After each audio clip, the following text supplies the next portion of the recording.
നമ്മൾ രണ്ടുപേരെയും ഒരുപോലെ, കാരണം ഒരു മാർക്കറ്റ് എന്ന് പറയുമ്പോൾ എൻഡ് ഓഫ് ദി ഡേ അത് കസ്റ്റമറാണ്. കസ്റ്റമറിന് പല ടേസ്റ്റാണ്. ആ കസ്റ്റമറിൻ്റെ ടേസ്റ്റ് ആ ടേസ്റ്റ് അല്ലെങ്കിൽ അവരുടെ കൺസെപ്റ്റ് ബിൽഡ് ചെയ്ത് കൊടുക്കുന്നതാണ് ആർക്കിടെക്ട്, റൈറ്റ്? അപ്പം ആ കസ്റ്റമർ ആർക്കിടെക്റ്റിനോട് പറയുന്ന കാര്യങ്ങൾ വെച്ചിട്ടാണ് ആർക്കിടെക്റ്റ് അല്ലെങ്കിൽ ഇൻറ്റീരിയർ ഡിസൈനർ അത് ഡിസൈൻ ചെയ്യുന്നത്. അപ്പോൾ ആ ഒരു concept we are in regular touch with the designers across the country. അത് 2-3 ടൈപ്പിലുള്ള, അതായത് ഏറ്റവും റിനോൺഡ് ആയിട്ടുള്ള ആർക്കിടെക്ട്സ് ഉണ്ട്, അതിൻ്റെ റീജിയണൽ ലെവലിലുള്ള റിനോൺഡ് ആയിട്ടുള്ള ആർക്കിടെക്ട്സ് ഉണ്ട്, തേർഡ് പഠിച്ചു വരുന്ന കുട്ടികളുണ്ട്, ഇപ്പം വർക്ക് സ്റ്റാർട്ട് ചെയ്ത ഡിസൈനേഴ്സും ആർക്കിടെക്ട്സും ഉണ്ട്.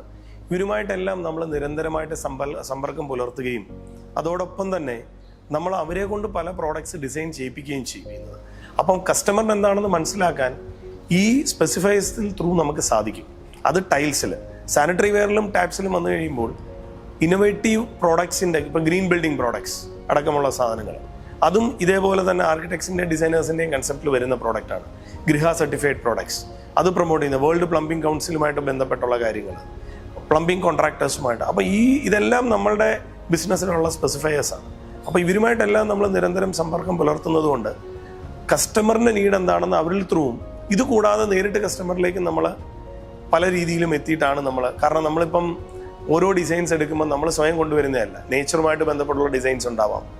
ഇപ്പം നേച്ചറിനെ ഇൻസ്പയർഡ് ആയിരിക്കാം, ലീഫി, അതുപോലെ തന്നെ ഫ്ലവർ ഡിസൈൻസ്, അങ്ങനെയുള്ള എർത്തുമായിട്ട് റിലേറ്റഡ് ആയിരിക്കാം.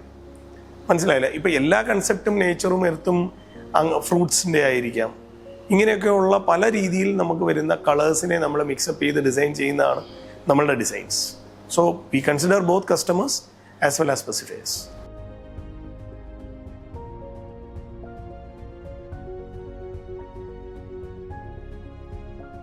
നല്ലൊരു ചോദ്യമാണ് ആ ചോദ്യം. അതായത്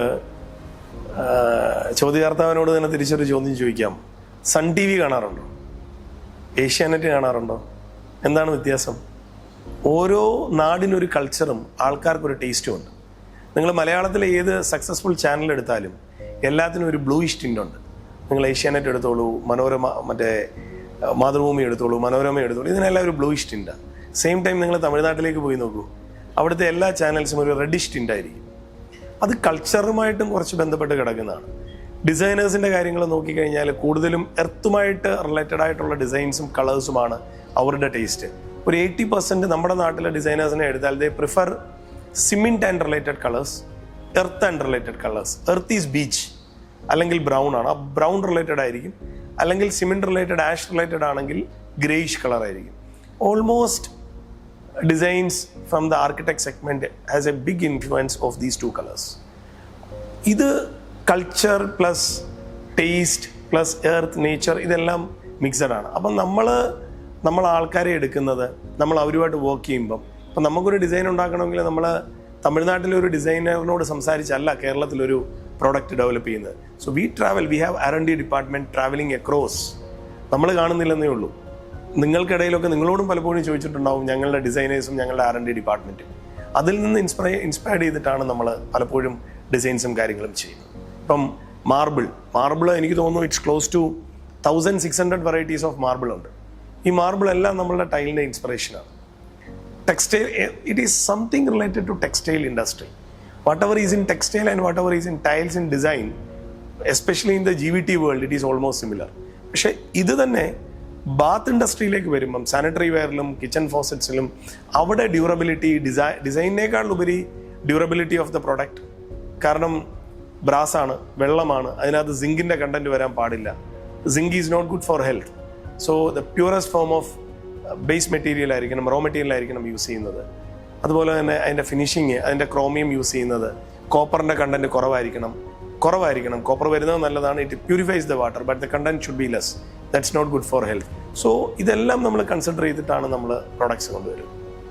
ടൈലെടുക്കുമ്പം തന്നെ ഇപ്പം പലപ്പോഴും ആൾക്കാർ ടൈൽ ഇൻഡസ്ട്രി ഇപ്പം എന്നോട് ചോദിച്ചതിൻ്റെ കൂട്ട് വില ഒരു വലിയ പ്രശ്നമായിട്ട് കസ്റ്റമർ പറയും. ബേസിക്കലി കസ്റ്റമറിന് അറിയാത്തത് കൊണ്ടാണ്. ടൈലെന്ന് പറഞ്ഞാൽ എന്താ? ബേസിക്കലി ക്ലേ ആണ്. പക്ഷേ ക്ലേയുടെ മേളിലല്ല നമ്മൾ നടക്കുന്നത് കളറിൻ്റെ മേളിലാണ്. ഇപ്പം നിങ്ങൾ ഇരിക്കുന്ന ടൈലിൽ നോക്കിയാൽ it's basically colour, and colour is basically carbon, and carbon is not good for health. അപ്പം നിങ്ങൾ ഏറ്റവും നല്ല സർഫസുമായിട്ടുള്ള പ്രോഡക്റ്റ് അല്ല യൂസ് ചെയ്യുന്നതെങ്കിൽ നമ്മളുടെ ബോഡിയുമായിട്ട് ഡെയിലി ഇത് ഇൻട്രാക്ട് ചെയ്യുന്നുണ്ട്. ഇൻട്രാക്ട് ചെയ്യുകയാണ് നമ്മളുമായിട്ട്. It's not good for health. നമ്മൾ അറിയുന്നില്ല. മനസ്സിലായില്ലേ? സെയിം ഇതാണ് ടാപ്പ്. നിങ്ങൾ ആ റിലേറ്റഡ് അല്ല എന്നല്ല, ഇത് റിലേറ്റഡ് ആണ്. പക്ഷേ ഇത് ടൈലായതുകൊണ്ട് ആൾക്കാർ അതിനെക്കുറിച്ച് പറഞ്ഞ് മനസ്സിലാക്കിയിട്ടില്ല. ഇപ്പം ഇതിന് വൈറ്റ് കളർ വന്നു. സിർക്കോണിയം കൂടുതൽ ഉപയോഗിച്ചിട്ടാണ് ഒരു ടൈലിൻ്റെ വൈറ്റ്നസ് കൂട്ടിയതെങ്കിൽ zirconium is not an element good for health.